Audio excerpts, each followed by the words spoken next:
E aí pessoal, beleza? Hoje, 2 minutos de Química, a gente vai fazer o vídeo parte 3 de Química Básica. No caso, a gente vai falar de propriedades gerais da matéria. Quando a gente viu os vídeos anteriores, a gente definiu que existe a matéria e existe a energia, que basicamente são duas classificações muito gerais, muito macros, no qual a gente pode encaixar tudo aquilo que a gente conhece. Mas os materiais, eles seguem algumas propriedades distintas, que no caso ela serve para qualquer tipo de matéria que a gente tenha, tá? Claro que individualmente a gente também vai ter algumas propriedades que são muito únicas, mas isso são propriedades específicas. Aqui a gente vai falar das gerais, aquela que qualquer corpo material vai obedecer. Então, só para a gente poder enunciar aqui, né, lembrar, a gente tem que matéria é tudo aquilo que tem massa e ocupa lugar no espaço. É composto por moléculas e átomos unidos e coordenados de diferentes formas, o que garante diferentes propriedades específicas. Respeitam suas propriedades gerais, que aplica-se a todo tipo de material, né? Como eu disse, essas que a gente vai comentar hoje se aplicam a todos eles. Então, só para a gente poder entender um pouquinho de como é essa matéria que a gente está falando, imagine que a gente tem átomos ou moléculas e eles têm uma organização no espaço. Toda essa organização vai nos dizer uma série de características individuais, específicas sobre eles.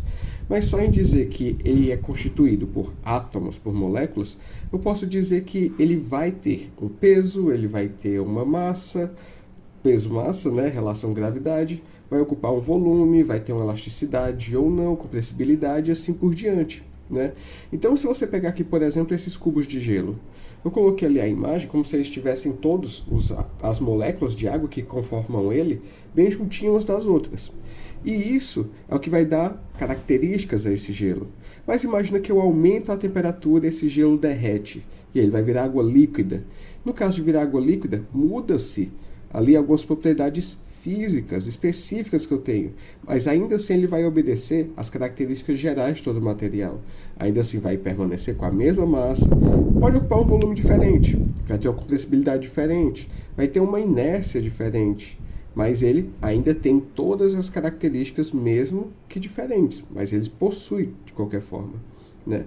Então, nessas propriedades da matéria, a gente vai ver que existe um conjunto de características que definem um corpo material, possibilitando sua distinção entre os corpos.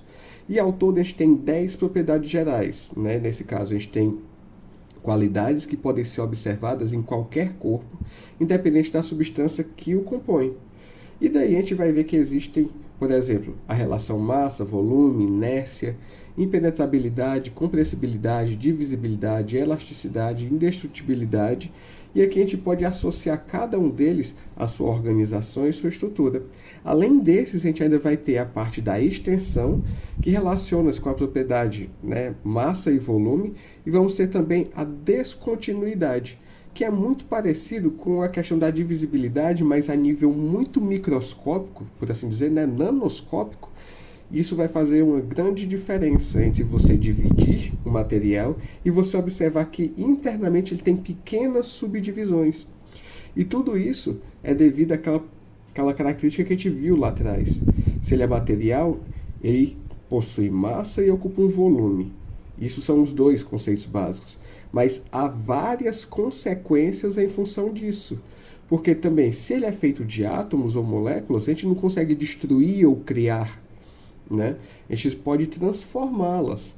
E a gente vai poder transformar a matéria em diferentes estruturas distintas. Mas eu não posso simplesmente criar matéria do nada e eu não posso simplesmente sumir com matéria. Isso faz com que esse conjunto de propriedades ele seja basicamente uma série de consequências daquilo que conceitua matéria. E o primeiro e mais básico que a gente tem aqui é a massa, que basicamente é a quantidade de matéria que o corpo possui, é consequência da quantidade de átomos presentes. E de acordo com o Sistema Internacional de Unidades, que é o nosso SI, né, a medida é em quilogramas. É muito comum a gente também ver gramas, nos Estados Unidos a gente vê libras, a gente vê onça, tem várias outras unidades. Mas o mais comum, que é o DSI, é o quilograma. Então olha essa imagem aqui. Eu tenho duas maçãs sobre uma balança. A da esquerda está mostrando ali que tem um peso de 212 gramas. Enquanto a da direita, a gente tem ali 283 gramas. Ambos são maçã. né? Mas você pode ver que a da esquerda ela tem uma menor massa. Isso quer dizer que ela possui uma menor quantidade de átomos em sua estrutura, considerando que elas são feitas dos mesmos conjuntos de moléculas, né? Obviamente. Então, há essa menor quantidade de átomos, em consequência disso, a menor massa. Logo em seguida, a gente tem o volume. E o volume é a quantidade de espaço ocupado por um corpo. No SI, a unidade de volume é o metro cúbico, e também é como a utilização de litro ou mililitro nessa medida de volume, né? E aí, o que é que vai acontecer? O volume, ele nada mais é do que como aquela massa ocupa um lugar no espaço. Se eu paro para poder pensar no mesmo tipo de átomo, quanto mais átomos eu tiver, maior o volume. Quanto menos átomos, menor o volume. Mas dependendo dos átomos, das moléculas que eu tenho, isso vai sofrer uma grande alteração, porque eu posso ter átomos mais densos ou menos densos. Aqueles mais densos, mais compactos, eles vão ocupar um menor volume para a mesma massa, né? Então, quando a gente para poder ver essa questão volume, nós podemos pensar em medidas cúbicas, se a gente fala em tamanho, né? Então, 1 metro cúbico, ó, quer dizer que eu vou ter 1 metro de altura, 1 metro de largura, 1 metro de profundidade. Esse é o espaço ocupado por essa caixa, né? Então, o volume é esse espaço ocupado. Da mesma forma, eu posso pensar em caso de líquidos. Olha aqui, do lado direito eu tenho duas vidrarias diferentes, uma Erlenmeyer e uma Proveta, ambos com 200 ml. Mas você pode até pensar que o Erlenmeyer ele ocupa menos, ele tem menos volume ali, mas é por causa do formato dele. Veja que ele é mais largo. O volume é uma função tridimensional. Então, a gente tem que ver o quanto ele vai estar ocupando ali dentro, né? E essa relação massa-volume, ela nos traz a extensão. A extensão é a capacidade de ocupar lugar no espaço. E toda matéria ocupa um lugar no espaço por possuir massa e volume. Isso lembra a gente uma coisa que até a gente já conversou antes, que é a densidade, né? Se a gente para poder ver essa relação massa-volume, massa dividido por volume é igual a densidade. Traduzindo, se eu tenho densidades grandes, quer dizer que eu tenho corpos muito compactos, eu tenho átomos muito perto um do outro. Dessa forma, eu vou estar em um pequeno volume ocupando uma grande massa. Se eu tenho corpos que são pouco densos, eu vou ter grandes volumes com pequenas massas. Imagina, coisa simples. O que seria uma bola com 1 kg de ferro? Seria uma bolinha desse tamanho, né? Se você pensar agora numa bola de 1 kg de isopor, ela seria bem maior. Indicando que o ferro ele é mais denso, os átomos estão mais próximos uns dos outros. Por isso ele ocupa um volume menor. E com a mesma massa, num volume muito maior, tem o isopor, indicando assim uma menor densidade, um maior espaçamento entre as moléculas que eu tenho formando essa estrutura. Beleza?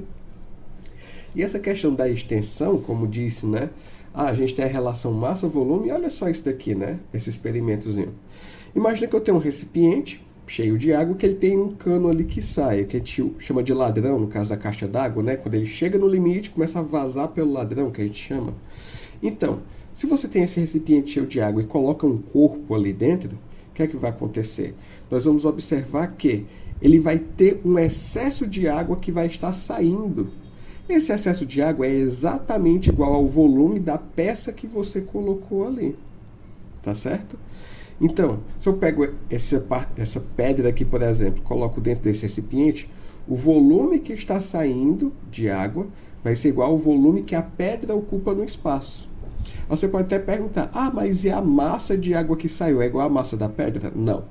Não. Por quê? A pedra e a água têm densidades diferentes. Logo, a relação massa-volume é diferente, né? Mas o volume de água deslocado é exatamente o volume do material que foi colocado lá dentro. A inércia, né? A gente já conversou sobre ele lá na primeira lei de Newton, quando a gente começou a ver que os corpos têm uma tendência a perpetuar sua expressão de massa. Deixa eu traduzir isso aí que eu estou falando, né? A matéria ela permanece em seu estado de repouso ou de movimento, a menos que uma força haja sobre ela, uma força externa. Então vamos pensar no caso de esporte, né, que é um exemplo. Num jogo de futebol, a bola só entra em movimento quando ela é impulsionada por um jogador e demora algum tempo até que ela pare de novo.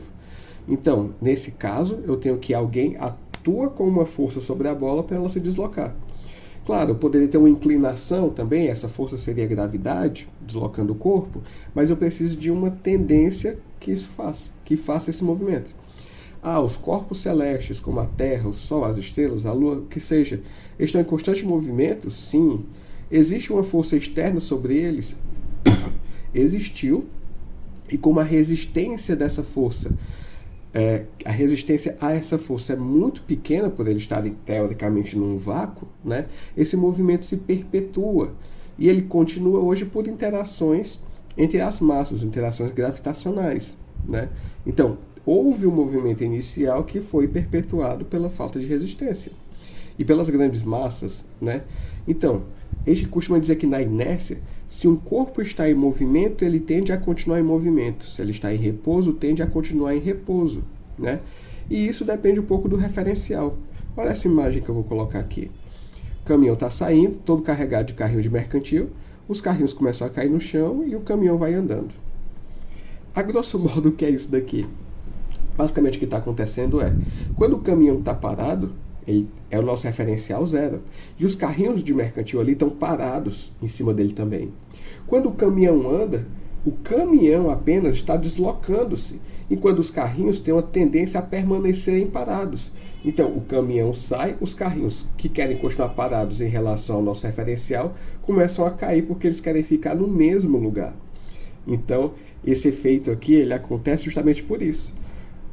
Os carrinhos querem ficar parados pela sua inércia e quando o caminhão sai, eles caem. Um outro que até pode ser até um pouco mais visível, né, é o caso de uma colisão frontal, no caso de um veículo, por exemplo. Imagina só esse caso. O veículo vem em movimento e bate contra uma parede. Quando você está dirigindo aqui, você e o veículo não se deslocam em relação um do outro. Mas a partir do momento que o veículo para de uma vez, que o referencial agora é a Terra, por exemplo, o veículo está parado, você tem tendência a continuar em movimento, então você é arremessado para frente, continuando o movimento que você estava. Da mesma forma, acontece quando o carro está parado e ele começa a ser acelerado. O seu referencial em relação à Terra, você está parado. Mas quando o carro se desloca, você quer continuar parado, então você é jogado para trás, enquanto o carro se desloca para frente. Isso no momento da aceleração, né? Então a inércia ele mostra para a gente essa tendência do continuar parado ou continuar em movimento. Outra propriedade que a gente vai ver dos materiais é a impenetrabilidade. Por quê? A gente vê que basicamente duas porções de matéria não podem ocupar o mesmo lugar ao mesmo tempo, né? Então a gente pode ver isso quando coloca, por exemplo, a mão em um copo cheio de água e o volume que transborda ou que se desloca desse copo é o mesmo volume que a nossa mão ocupa dentro do copo. Por quê? Não pode existir água e mão no mesmo lugar, não é verdade? Olha só esse experimentozinho aqui. Peguei aqui uma proveta toda graduada para ter uma noção. Coloquei água. Se eu coloco um ovo ou uma pedra e ele afunda, a diferença dos volumes é exatamente o volume que esse ovo, por exemplo, ocupou. Porque não pode existir ovo e água no mesmo lugar. Logo, a água é deslocada e a gente consegue fazer essa medida. Esse experimento aqui eu acho ele bem bacana porque às vezes a gente acha que o ar que a gente respira, né, o ar que está à nossa volta, ele não é material, ele não existe, apenas por ser invisível, mas não é verdade. Olha esse experimento aqui. O cara pegou um pote, encheu de água. Aí ele pegou um copo, colocou papel no fundo desse copo, virou e imergiu dentro do pote. O que acontece? A água ali dentro, ele sobe um pouquinho. E aí ele vai comprimir o ar que estava dentro do copo. Quando ele comprime esse ar, a água não consegue entrar. E aí quando ele tira o papel que está no fundo do copo, ainda está seco. Porque aqui criou-se, né, no copo um bolsão de ar comprimido que evita que a água entre e molhe o papel. Então, mostrando que o ar que está ali no copo, ele possui sim uma massa, ocupa um volume e ele evita essa transferência. Se não existisse nada ali, simplesmente a água entraria no copo, não é verdade? Porque ele ia ocupar todo o espaço, mas o ar que está ali não deixa a água passar, porque dois corpos não podem ocupar o mesmo local no espaço. Outro princípio que nós vamos ter é a descontinuidade, que basicamente diz que em todos os materiais há espaços vazios que não são visíveis aos nossos olhos. Isso eu estou falando em escala nanométrica, ou até em angstroms. Eu estou falando de coisa de 10 a menos 9, 10 a menos 10. Se a gente for olhar muito de perto alguma coisa, a gente pode até ver que ele é liso, pode ter uns buraquinhos, umas ranhuras, mas não é disso que eu estou falando. Eu estou falando quando você vai muito, muito mais perto disso e você vai perceber que entre uma molécula e outra, por exemplo, nós vamos ter alguns espaçamentos não preenchidos. Você pode olhar na folha de papel e ver o seu início de uma ponta e do final, né? Você pode ver de uma ponta a outra. Porém, na próxima folha, quando se aproxima muito da folha, vão existir espaços que eles não são preenchidos, que eles são vazios, e é basicamente esse espaçamento entre moléculas e átomos. Então, olha só o caso do papel. Ele é feito de celulose, basicamente. Mas quando a gente pega essa celulose e dá um zoom nela que aproxima, a gente vai observar que existem espaços vazios, que não conseguem ser preenchidos porque eu tenho átomos muito perto um do outro, e as moléculas não se encaixam perfeitamente, como um Lego, por exemplo. Essas moléculas se sobrepõem, mas não se encaixam, né? Então, há descontinuidade, há espaços vazios aqui. Tá? Se eu pego um grão de areia ou uma pedra, eu vou ver que ele é feito por pequenos grãozinhos, pequenos montantes, mas ainda assim haverão poros, haverão espaços vazios nessa constituição. Tá? Outro princípio muito importante é a divisibilidade, que basicamente qualquer material pode ser dividido em pedaços menores e ser descontinuado, isso é, dividido em frações menores. Isso aqui é até uma analogia bacana que eu acho para átomo, que átomo, da própria etimologia da palavra, quer dizer indivisível. E aí, imagina só, você pega ali uma folha de papel, rasga no meio, vai ter metade da folha, depois rasga no meio, um quarto, rasga no meio, até que vai chegar um ponto que você não conseguiria mais rasgar esse papel.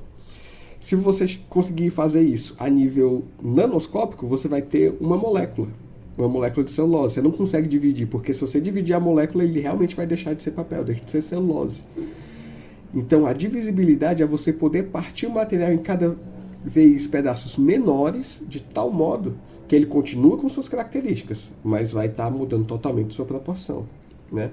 Então, se eu pego uma pedra, dou uma martelada e quebro, eu tenho tinha uma pedra grande, começa a ter várias pedras pequenas. Com a mesma propriedade? Sim. Com o mesmo tamanho? Não. Madeira, posso pegar madeira e cortar em vários pedaços também. Continua sendo madeira, mas com características de tamanho e volume e massa diferentes. Mas continua sendo madeira, pude dividir.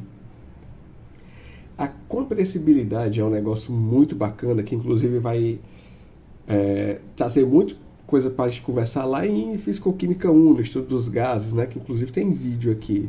Acho que eu vou deixar também na descrição vários links de assuntos que a gente já comentou que se encaixam aqui dentro, beleza?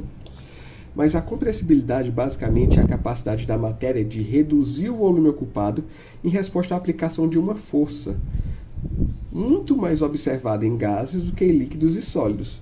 Porque quando você vai comprimir, você está aproximando as moléculas ou os átomos um dos outros, né? Você está deixando ele bem compacto ali. E aí, se você para ver a estrutura de sólidos e líquidos, nós temos que os átomos no sólido, eles são já compactados e organizados. No caso dos líquidos, ele tem uma liberdade maior, tem um espaçamento maior, mas ainda assim, eles estão próximos. No caso dos gases, não. No caso dos gases, realmente eu tenho essas moléculas, esses átomos viajando pelo espaço, se direcionando em todas as direções e tendo muitos espaços vazios entre eles, né? Então, quando eu vou comprimir esse gás, eu realmente consigo juntar melhor esses átomos. E esse exemplo aqui é bem simples, né? Inclusive, a gente já trabalhou bem ele na físico-química. Se você pega uma seringa, ela aberta, né? Aqui você vai ver que tem um espaçamento entre os átomos. Ali dentro tem uma pressão que é igual à do ambiente. Se você fecha a ponta e comprime o êmbolo, você vai ver que vai existir uma pressão que vai querer repelir esse êmbolo, que vai querer fazer ele voltar ao original. Você sente uma pressão no seu dedo que está fechando, empurrando ele, porque ali dentro os átomos vão estar todos compactados. E não é a tendência natural deles, a tendência é que ele se expanda, né, e fique com a pressão igual ao do ambiente. Então, essa compressibilidade existe ali dentro. Inclusive, se você comprimir muito, claro, estou falando em pressões bem grandes, ele já começa deixa de se comportar como gás e começa a se comportar como um líquido até, em pressões absurdamente grandes, até como sólido, tá? A elasticidade é uma propriedade também que é bem bacana de a gente ver, que basicamente os corpos podem possuir elasticidade, que no caso é a capacidade do material voltar seu volume de forma inicial depois que a força exercida sobre ela acaba. Claro, existem materiais que são minimamente elásticos, como metais, por exemplo, você pode puxar, claro, se você tiver uma força absurdamente grande, você pode puxar e ele vai voltar só um pouquinho. Mas se você pega um elástico mesmo, você puxa e ele retorna para o ponto de origem, né? Então, se eu pego uma mola, esse sisteminha massa-mola, que a gente adora trabalhar na física, né? Eu tenho aqui uma parede com uma mola e uma massa na ponta. Se ele está no ponto zero, está em repouso. Se eu puxo essa massa, se eu estico essa massa, aumentando a minha mola, a tendência natural é que a elasticidade dela faça a massa voltar para o ponto de origem, comprimir a mola novamente. Se ao contrário, eu comprimo a mola e eu solto depois, ela vai esticar, fazendo com que a massa volte para o seu ponto de origem. Isso é elasticidade. E é como a gente vê aqui, ó. O cara pega esse elástico e está esticando ali, ela volta para o ponto de origem, porque ele está fazendo uma força contrária à elasticidade desse material para poder exercer uma força. E aí depois ele relaxa e ela volta à sua forma original, né? E por fim nós temos a indestrutibilidade, que é um conceito que veio meio que para quebrar o conceito de alquimia, se liga? Porque a galera acreditava que poderia simplesmente pegar chumbo, ferro e transformar em ouro. E não é bem assim que a coisa funciona, né? Então a indestrutibilidade diz que a matéria não pode ser destruída ou eliminada, apenas pode ser transformada em outra forma de matéria. Então, se eu pego, por exemplo, uma barra de ferro, eu só posso mudar o formato dela, posso mudar o tamanho, posso cortar, mas o ferro continua sendo ferro, né? Eu não posso transformar o ferro em outro elemento químico. E aí, se eu quiser fazer com que esse ferro se transforme em outra coisa, eu tenho que colocar outros átomos. Então, por exemplo, se o ferro fica perto de oxigênio, eu posso criar o óxido de ferro. Mas veja que esse produto, o óxido de ferro, ele é feito de ferro e oxigênio. Foram as duas estruturas que eu dei para aquela molécula se formar. Eu não posso transformar o ferro em ouro para depois oxidar, não existe isso. Se não for uma fusão nuclear, obviamente, que é um processo extremamente dispendioso de energia, de material e tudo, né? Então, lá atrás, Anthony Lavoisier disse que na natureza nada se cria, nada se perde, tudo se transforma. Justamente indicando que você não pode criar matéria, você não pode destruir a matéria, você só consegue transformá-la. Então, se eu tenho aqui uma árvore e eu a corto, a árvore vai ter madeira, eu tenho aqui um tronco. Eu posso cortar esse tronco para fazer um banco, mas a madeira continua sendo madeira.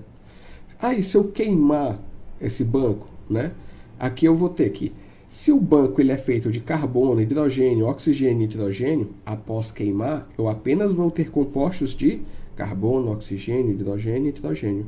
Eu não vou ter compostos de ferro e chumbo se a minha madeira não tem. Não dá. Eu estou transformando a matéria. A gente pode pensar que nós destruímos a matéria quando tocamos fogo, mas não. Uma parte vira cinzas, e nós conseguimos ver, ela é palpável, e outra parte vira gases. E aí realmente a gente não consegue ver, né? Eles existem ainda, mas em outra forma não visível.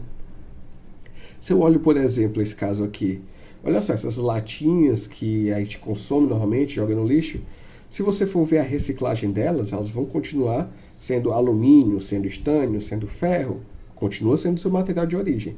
Mas você pode transformá-las em outros recipientes desse mesmo material. Mas nunca esse ferro vai virar um zinco da vida. E coisa semelhante acontece, por exemplo, com frutas ou outras estruturas orgânicas, né? Você pode pensar que uma fruta, quando ela está estragando, ela está se decompondo, ela está se desfazendo, mas a água que está saindo dela está indo para onde ela estiver em contato. Algumas estruturas de carbono podem estar evoluindo na forma de CO, CO2, né, nitrogênio, enxofre, o que seja. Esses caras viram gases. Não é que eles se destroem, eles apenas se transformam em novos compostos, só que dessa vez invisíveis ao olho nu, por assim dizer. Beleza? Então, galera, por hoje é isso. Qualquer dúvida ou pergunta vocês podem deixar nos comentários. Fique à vontade e até mais.